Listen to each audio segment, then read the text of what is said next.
Born amidst the country in turmoil, to a people who were being persecuted under a law that demanded his death, Moses did not have the easiest start in life. At the time of his birth, the children of Israel had been living in Egypt for almost 400 years, and the Pharaoh at that time had expanded the country considerably. But it was at home where his tyranny was felt the most. He decreed that all Hebrew boys needed to be thrown into the river and killed. This was to prevent their continued growth and potential feared dominance.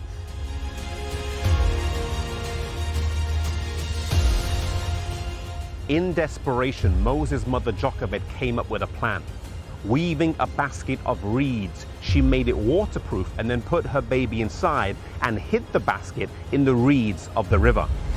The Bible records that Pharaoh's daughter, believed to be Hatshepsut, came down to the river one day to bathe and saw the basket in the reeds, and upon finding a baby inside, she was so touched that a mother would go to such lengths to protect her child that she decided to adopt him. Miriam, watching from a distance, offered to find a nurse for the baby and promptly called her mother. The princess asked Jochebed to look after the baby until he was old enough to come and live in the palace as her son.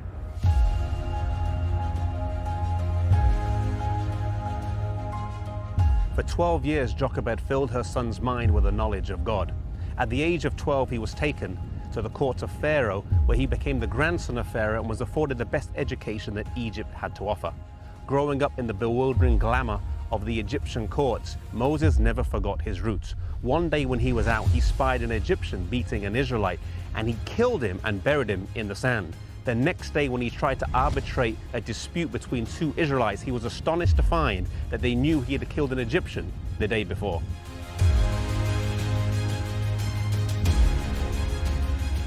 Moses now has to flee, and he heads out to the Midian desert, located in modern-day Saudi Arabia, where he tends sheep for 40 years. He gets married, has children, and one day whilst in the desert, he sees a bush burning, and he hears the voice of God calling, saying, "Moses, Moses."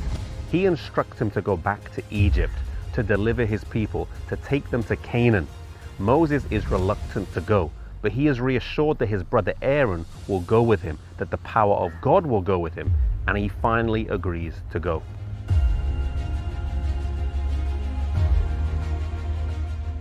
Entering Egypt with Aaron at his side, Moses stood before Pharaoh and said, "Let my people go."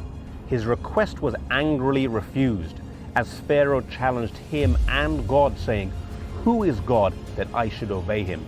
Moses and Aaron then demonstrated the power of God, using Aaron's rod, as it was miraculously turned into a snake and then back into a rod. Still, Pharaoh was unimpressed and refused to release his slaves.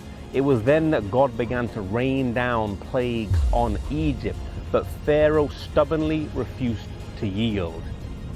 As the rivers turned to blood, and frogs, lice, and flies covered the land, boils afflicted the people, and locusts and hail decimated the crops and herds, and finally darkness covered the land, yet still Pharaoh's heart hardened more decisively.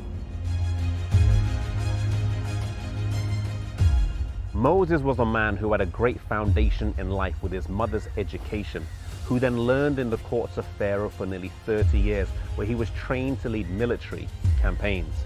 However, instead of all of this, he went to the wilderness for 40 years where he tended sheep, but this was exactly what he needed. God knows what's best for us. Sometimes we think we're prepared for the great challenges in life, but we grossly misjudge ourselves and our circumstances. Just like Moses needed time away in the silence and solitude of the desert, so sometimes God withdraws us from the heat of life to prepare us for something else great down the line.